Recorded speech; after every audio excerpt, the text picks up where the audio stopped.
સામાન્ય રીતે સુરતના વેપારીઓ સરકારના નિયમોથી નિરાશ હોય છે, પરંતુ પહેલીવાર યાનના વેપારીઓ કેન્દ્ર સરકારના નિયમોથી ખુશ જોવા મળી રહ્યા છે। હવે ખરાબ યાન આવવા પર પ્રતિબંધ લગાવવામાં આવશે। ચીન અને અન્ય દેશોમાંથી અન્ય દેશના લોકોને વધુ સારા કાપડ મળી શકશે। કેન્દ્ર સરકારના નિયમો અનુસાર જે કંપનીઓ BIS પ્રમાણિત છે તે જ યાનની આયાત અને નિકાસ કરી શકશે। આ નિયમના કારણે વેપારીઓને થોડો ફાયદો થશે અને થોડું નુકસાન પણ થશે। ભારત સરકારના નિયમો અનુસાર કોઈ પણ માલ વેચવા માટે BIS એટલે કે બ્યુરો ઓફ ઇન્ડિયન સ્ટેન્ડર્ડ્સના નિયમના આધારે જ કંપનીમાં માલનું ઉત્પાદન કરવું જોઈએ।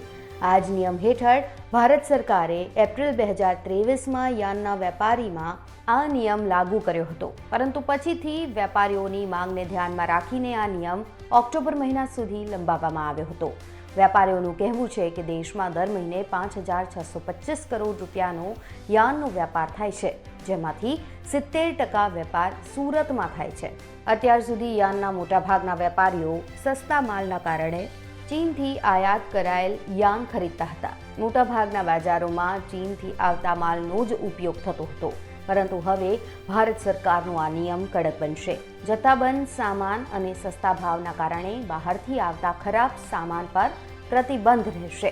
તાજેતરમાં ચીનથી યાન આવતું બંધ થયું છે, જ્યારે ઇન્ડોનેશિયા સહિત કેટલાક દેશોમાંથી યાનનો માલ ભારતમાં આવી રહ્યો છે। હવે ભારતમાં જે પણ યાન આવશે તે સારી ગુણવત્તાનું હશે, તેમાંથી બનાવેલા કાપડ પણ સારી ગુણવત્તાના હશે। આનાથી સુરતથી સમગ્ર ભારતમાં આ કાપડ મોકલવામાં આવશે।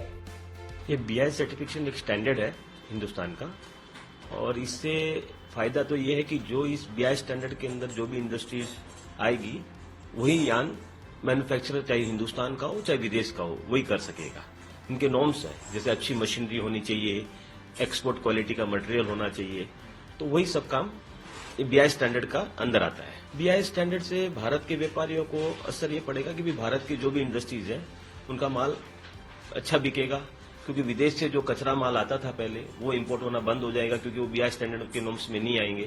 और विदेश की भी जो अच्छी कंपनियां हैं, जैसे अभी हिंदुस्तान गवर्नमेंट ने इंडोनेशिया की इंडोरामा करके कंपनी है उसको BIS की मान्यता दी है, तो उसका माल आ रहा है।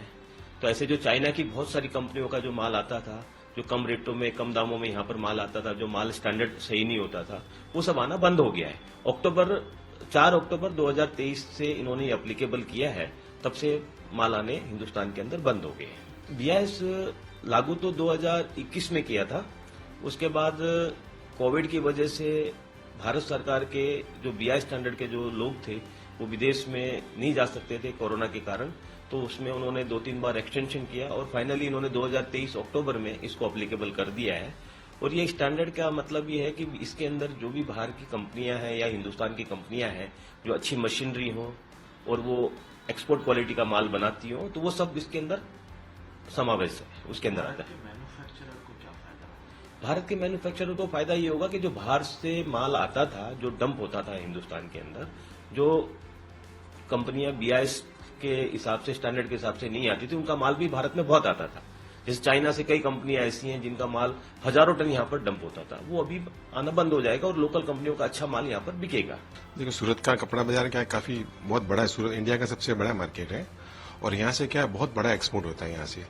और BIS लगाने से क्या है कि जो स्टैंडर्ड यान चाहिए अपने को वो सब इंपोर्ट होगा और उससे कपड़े की क्वालिटी भी काफी अच्छी बढ़ जाएगी और उससे एक्सपोर्ट भी अपना बढ़ेगा, तो वो एक बेनिफिट काफी अच्छा है अपने।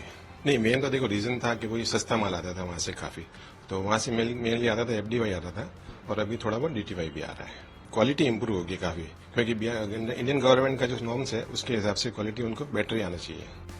જો કે આ મામલે વેપારીઓનું કહેવું છે કે યાન મોંઘું હોવા છતાં સારા યાનના કારણે કાપડના વેપારીની છબી પણ સુધરશે અને સારા કાપડ આખા દેશમાં સપ્લાય કરી શકાય છે, કારણ કે યાન જેટલું સારું તેટલું સારું કાપડ બનાવી શકાય છે। બ્યુરો રિપોર્ટ, ગુજરાત તક।